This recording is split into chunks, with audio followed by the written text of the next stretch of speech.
Thank you, ladies and gentlemen, for clicking on this Smashy Smashy Eggman movie reviews and more review. I just saw Don't Worry Darling. It came out this weekend, and this was my first opportunity to get to check it out. What to say? You know, I don't know. I wasn't overly impressed by it. Like the trailers and everything made it look really good. And like something I would really want to check out, like right up my alley for this kind of movie. And it was there, like all the bones were there. I just think they didn't do enough with them, or they took too long to get there. It's a 2-hour movie, 2 hours with credits. So about an hour 50 probably is the actual movie. And I feel like it takes way too long to get to the reveal.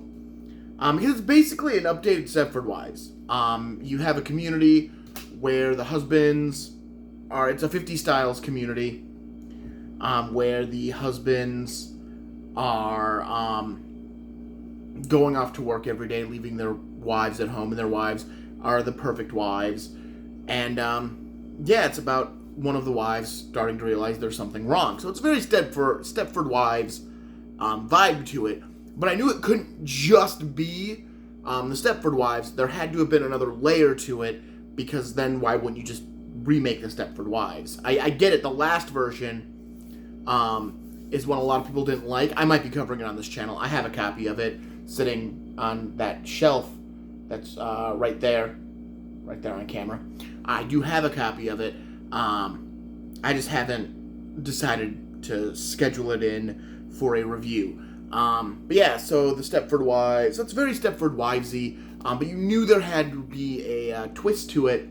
And I think they built, like, the lead up to the twist very well, because this is a community, it's a circular community built in a, what looks like a box canyon. So it looks like it's very much like it might be borrowing from The Village, where these people shut off from the modern world, and it's this world where men want to rule and have their wives subservient. That is not what it is. There is a little more to Don't Worry Darling than that. So we start the film. I mean, obviously Florence Pugh plays our main character. She is one of the wives in this community, who eventually, sees a plane crash, out in the desert, which when you get the reveal of what all this is, that the plane doesn't make any sense. Like, the plane only makes sense. It doesn't, because it's never explained. It's never explained why in this world a plane should crash. You know, this is going to be a spoiler review. I think this might be a spoiler review because I don't feel like I can get into my issues without spoiling the twist of this movie. So if you really absolutely do not want to know what the twist of this movie is, please stop this video now. I do not blame you. But if you're fine knowing what it is, going into it, if you decide to watch it at all, then keep watching. But this is going to be a spoiler review. I feel like I can't tap dance around it. I didn't like it enough to recommend it anyways. And I feel like when I do that, I do a more thorough review of the movie anyways. And it's only the movies that I want to recommend. Go see it, go check it out. That I kind of try to tap dance and not ruin anything. But this is movie, again, it has really good bones. And it's just elements of it. So, she goes out in the desert following a plane crash, which makes no sense, because it's virtual reality. She is stuck in a virtual environment, and why the hell is there a plane crash in the virtual environment? I don't know. If this was like a domed community cut off from the rest of the world, I get the plane going down. The plane going down makes perfect sense. Virtual reality, why the fuck is there a plane? I don't know, but there's a plane. And it's never explained. It's never explained because again, this like I said, it's about an hour and 50 without the credits. Um, you don't get this reveal until the last 20 minutes of this movie, and then it's just a clusterfuck of an end. Is what it is. It's really what it is.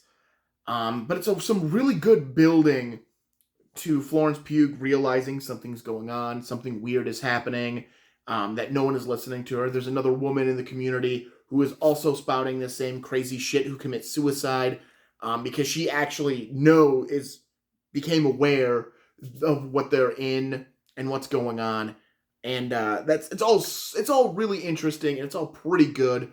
It just takes so long. Like so much of this movie is just that setup of her of her trying to figure out the world that she's in. That it drags. It starts dragging the movie down because you just want to get to the reveal. You just want to get to the client. You just want to get to where you're told because you know it's coming. You know it's something. It's it's cut off from the world. It's robots. It's virtual reality. It's something. You know it's something, and you're just waiting for them to tell you which one it is. And I think this movie takes way too long to get there. Like it's never set up like it's her like Florence Pugh's psychosis. Like this is the world, and she's just crazy. That's never set up. It's never established, and that there's never a doubt in my mind as the audience that this, even the trailers told me that this is the type of movie it is, and I feel like it just took way too long, and then we get to the ending. So before we find out it's virtual reality, we see that she is a doctor in the real world. She is dating the guy who is her husband in this city because she's starting to get her memory back. She's going through a procedure to make her more reliable in the community and make her not question her reality. This is after a weird scene with Chris Pine, who plays the head of this community, and I imagine the creator. That is also never really made clear. Where he like is intrigued by her and wants to test her, and then he's really upset because all she does is try to ruin a dinner party. It's not a bad scene, but again, at that point, you just want the payoff. You want the payoff, and then you want a really cool ending to go with the payoff. And you don't get it. So you find out all of that, and then her reprogramming is done. She goes home. She's trying to get back into her life when all of a sudden her husband starts singing a song, and it triggers her memories again. And then she has his memories. I'm not 100% because she gets knocked out and put into this world, but she has flashes of what he's doing because the way this virtual reality works is you have to pay to play. You have to pay to be in. So the husbands put their wives in, or girlfriends, or whatever, the person they want to be their wife in the simulation, they put them into the simulation, and then they leave every day to go work to make money in the real world. And then they reboot back into the simulation at night. That's how it works. So yeah, but she has of him like making this decision and him showing up and being in the real world and taking care of her because obviously she's just laying in their bed, not doing anything against her will because she did not consent to be put into this program. Once this knowledge has come out, she confronts her husband, kills him, which is apparently a giant no-no because obviously if you die in the simulation, you die in real life because that's always how it works. You can exit. He exits every day. But no, you die in this. Instead of just ejecting you, it kills you. That's a flaw. That's a system flaw. If you can eject the thing out of the virtual reality, then dying in the virtual reality should just be a secondary eject. It shouldn't kill you in real life. But whatever, fine, fuck it. We then move forward. You find out that now they're going to kill Florence Pugh because she killed her husband. And you find out that Olivia Wilde, who is the director of this movie, and it's directed very nicely. Like the style, the acting, the directing, it's all very well done. It's the story itself. My problem is with the story, not with any of those other aspects. Olivia Wilde shows up, and you find out she's actually one of the few women in this community who is there by choice. She lost her children in reality, and therefore got jacked in so she could have her children back because all the children are just virtual constructs. Um, she does.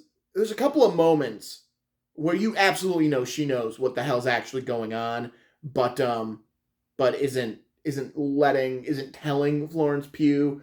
There's a scene in the bathroom between the two where it's very clear she knows what's going on. And then right before Florence has all of her boyfriend's memories, she says something about one of the neighbors being eternally pregnant. And that's the way she says it. The neighbor who's eternally pregnant. They don't have any other kids, but you meet this character. You know which character she's referring to. And you just realize, oh yeah, she's got to know more because that's a weird word choice. The one who is pregnant, but eternally pregnant, means that's the program, is that one is always meant to be pregnant. For whatever reason. So Florence Pugh flees her house, and for some reason things start to explode. Like the system's overloading, but it's not really clear why. Because she doesn't say anything. Like the other wives start to like get looks on their face, like they know what the hell's going on, though no one's told them what's going on. Or like that Florence Pugh is right, though she just committed murder. All they know is that she just murdered her husband. So she flees from the Orange Coats when the doctor, who is not the main character, it's not Chris Pine, it's a different doctor, starts driving directly at the chase. So of course, he gets collided with by some of the other cars and dies because who drives like that? He's an idiot. She goes to exit. Chris Pine, gets a call on the phone and is told to that she might escape. And what are they supposed to do if she actually gets to the exit? He then turns around and gets stabbed by his wife, who says she's going to do things her way now. No follow-up, nothing. That's just where that moment ends, because then Florence Pugh escapes. And we hear her labored breathing as though she's woken up. That's it. That's how the movie ends. We go to credits. It's like it sets up for a sequel, but I feel like this movie doesn't deserve a sequel. It's probably going to get one, because I'm sure it's done or is going to do very well at the box office, so it's going to end up with a sequel, but I don't think it deserves one. I think it would have been a clever enough idea had, like, the villain really been, like, had Chris Pine been stabbed halfway through the movie when we found out it's virtual reality, and it's Florence Pugh trying to get the fuck out of virtual reality for the second half of the movie. And then the Chris Pine's wife takes over and actually does something. That would have been a better movie. That would have been interesting. Instead, they just dragged out the what the hell's going on way longer than it should have. And yeah, I don't recommend Don't Worry, Darling. If you really want to check it out, wait until it's streamed somewhere. It's not worth checking out in the theaters. I just don't think it was that quality. I don't think it turned out as well as I hoped it would, as the trailers made it out to be.